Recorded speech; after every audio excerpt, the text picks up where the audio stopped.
औज़ुबिल्लाहि मिनश्शैतानिर्रजीम बिस्मिल्लाहिर्रहमानिर्रहीम। Respected viewers, हाफिज़ मोहम्मद अकरम अवान एक नए मौजू के साथ आपकी खिदमत में हाजिर है। मेरा आज का मौजू अल्लामा इकबाल रहमतुल्लाह अलैह का वो मशहूर मरूफ शेर है, परवाज़ है दोनों की इसी एक जहां में, करगस का जहां और शाही का जहां और। ये मौजू इंतहाई अहम है, इसलिए आपसे गुजारिश है इस वीडियो को आखिर तक देखिएगा। ये वीडियो अच्छी लगे तो लाइक, कमेंट और शेयर ज़रूर कीजिएगा, और अगर आपने अभी तक मेरा चैनल सब्सक्राइब नहीं किया तो इसको सब्सक्राइब कर लें।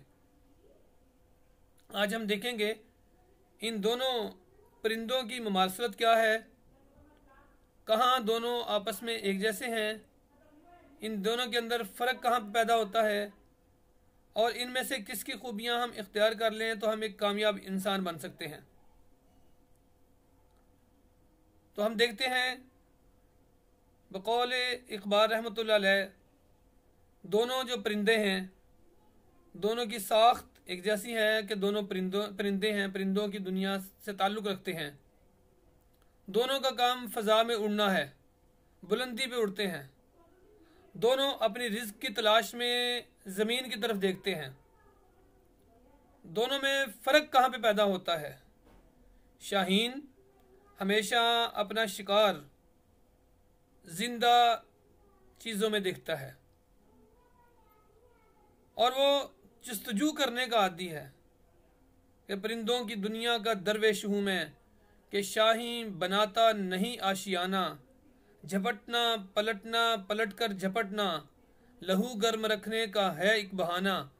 ये शाहीन की सिफ्त है।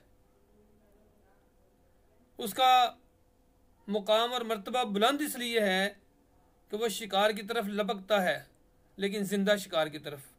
उसके लिए उसको मेहनत करनी पड़ती है, उसके लिए उसको प्लानिंग करनी पड़ती है, मनसूबाबंदी करनी पड़ती है कि इस शिकार के पास मैं कितनी देर में पहुंचूंगा, कितनी रफ्तार होनी चाहिए और किस तरह मैं इसको पकड़ सकता हूं। और फिर वो उसी के मुताबिक कोशिश करता है, उसी के मुताबिक जस्तजू करता है, उसी के मुताबिक मेहनत करता है और बिल आखिर शिकार को दबोच लेता है। दूसरी तरफ करगस है, जिसे चील कहा जाता है। चील भी उसी फिजा में उड़ रही होती है, उसको भी खुराक की ज़रूरत होती है, उसका भी एक हदफ होता है, उसका भी एक टारगेट होता है, लेकिन उसका टारगेट, उसका हदफ, उसकी मंजिल हमेशा मुर्दा जानवर होता है। वो तलाश करती है कि कहाँ मुर्दा जानवर पड़ा हो और मैं वहाँ पर पहुँच जाऊँ। उसको मेहनत सिर्फ इस काम की करनी पड़ती है कि वो मुर्दा जानवर उसको मिल जाए। उसको इस काम की मेहनत करनी पड़ती है कि मुर्दा जानवर की खुशबू उस तक आ जाए, और फिर वो बगैर किसी हीलो हुज्जत के वो ज़मीन पे उतरती है, उस जानवर के पास बैठती है, बैठ के उसका गोश्त नोचती है और उसके बाद उड़ जाती है। अब मुझे बताइए दोनों में फ़र्क कहाँ पे है? वो ज़िंदगी जिसके अंदर जस्तजू हो, जिसके अंदर मेहनत हो, जिसके अंदर लगन हो, जिसके अंदर हदफ तक पहुंचने का एक जो है वो कोई उसका मनसूबा हो, या वो ज़िंदगी जो इस तलाश में है कि कब हमें पका पकाया कोई खाना मिल जाएगा, कोई पकी पकाई चीज़ मिल जाएगी और उसको खा लेंगे। कौन सी बेहतर है? आप यकीनन कहेंगे बेहतर तो वही है जो शाहीन इख्तियार करता है, बेहतर तो वही है जो उकाब इख्तियार करता है, बेहतर तो वही है जो ईगल इख्तियार करता है। और पकी पकाई चीज़ लेना और उस तक पहुंचना ये कोई बड़ी बात नहीं है, और इससे इंसान की इंसानियत जो है वो मान पड़ जाती है, क्योंकि इंसान का नाम ही जस्तजू से है। जिंदगी, उसकी ज़िंदगी किस तरह इबारत है? मेहनत से इबारत है। और एक कामयाब इंसान तो हमेशा मेहनत करता है और अपनी मेहनत के बलबूते पे आगे बढ़ता है।